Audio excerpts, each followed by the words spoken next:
So first, we're gonna talk about the soundtrack. Try and keep it as spoiler free as we can. And then we'll go into the plot, which will obviously be spoiler heavy. And then we're gonna talk about the different people who were cast and what awards this movie will probably win. So first off is the soundtrack. Holy shit, Lucas Nelson, you're awesome. The music in this movie is so fucking good. I loved how it. Like the first song that they play, it sounds so Lucas Nelson-like. Obviously, it is him. Black so Eyes. That's why. So that's why it sounds like it. But as the movie started, I just like had a smile on my face. I'm like, fuck yes. This setting the tone for the whole movie. I'm like, this is fucking great. It's just a jam. I wasn't sure kind of like how they were gonna tackle his character, because that was one of my questions going into the movie was soundtrack wise. Are they going to make it country? Are they going to make it rock? Are they going to make it, country rock, southern rock? Is she going to be a pop singer? Is she going to be not a pop singer? Like I wasn't sure how it was going to go. But then as the movie went on, and as obviously for the soundtrack, as the soundtrack goes, I would say all of the Bradley Cooper songs I really like.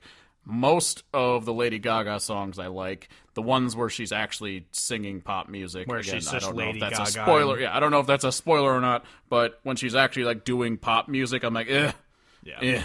The one thing I will say, I'll say this from the start. I'll just say it when we get into casting. But yeah, the music, like, I got goosebumps multiple times listening to the music in this. Like Shallow, that first one where he brings her on stage to sing. That song is so good. She's got such a powerful voice. She really does. Yeah, when my parents saw it before me and they came home, they're like, I didn't know Lady Gaga was that good of a singer. I'm like, she's an amazing singer. It's just her music sucks. Well, that's the thing. She doesn't make the kind of music that I want to listen to. So I don't know if I want to say that it sucks because I don't listen to enough of it to know.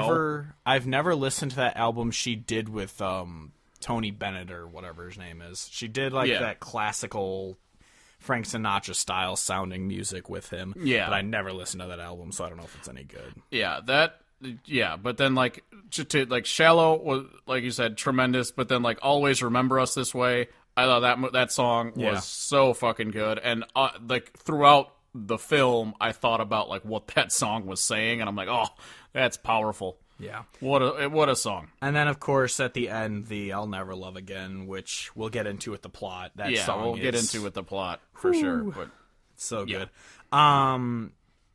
But yeah, so I also really liked I think the song I've listened to most since, because after I saw it, I obviously was just like, I'm going to listen to the soundtrack 1,000 times. Yeah. The Bradley Cooper song Alibi, I think I've listened to the most, just because it's just a fucking jam, and it just has that kind of vibe to it where, it seems like, and this is obvious, like probably what they're going for, but like it just seemed like the kind of song that a high profile rock star type dude would release and just jam out to. It just felt so perfectly done. What my favorite thing about this album, this like soundtrack though, is everyone's just like, oh my god, Bradley Cooper's such a great country artist. It's like, this artist that is playing Jackson Maine would not be a top 10 artist now. No. Because wouldn't. Because this is country music. It's rockish country music. This is Lucas Nelson music, and Lucas Nelson is not topping the charts. Yeah, all I thought about the entire time watching this movie was just like trying to tweet out 1,000 times in a row, for everybody who's seeing A Star Is Born and liking the music, fucking listen to Lucas Nelson. Yeah. This is what he sounds like. It's really, really fucking good. Yeah. And then obviously Jason Isbell wrote one of the songs. I can't remember which one. Pretty sure he wrote the Maybe It's Time, or the Maybe It's Time to Let the Old Ways Die. Is it that one? Pretty sure. Remember. Yeah. Great song. Really great song. And then pretty much every song was co-written by Lucas Nelson. Lady Gaga actually wrote some of them. Bradley Cooper wrote some of them. I've been doing that since I saw the movie. I was like, oh, Bradley Cooper was really good in that movie. I'm like, no, it's Bradley Cooper. Just like, what? I think I can say confidently that if it was Brantley Gilbert, this movie would not have been as good.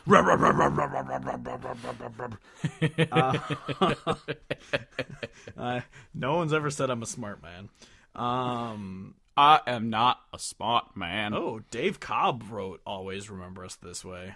Wow. Ooh, what a song! Oh wait, no, he produced it. I'm looking. At Well, the wrong, what the I'm fuck? looking at the wrong. But it was written How by Laura. It was written by dare Laura you. McKenna. Oh, fuck yeah! Jason Isbell wrote. It might be. Maybe it's time. I can't. Oh yeah, it is. Maybe it's time. Yeah. Just looking at the people who wrote the songs, it's awesome. Just yeah. Lucas You know that Nelson's you can name. go on Spotify and click the songs, and it'll show you the writer credits. What? Since Click when? the three dots, scroll to the bottom, click song credits. Wow, I did not know that. I am a genius. That's awesome. I don't know how long it's been there, but I have been aware of it for a little while.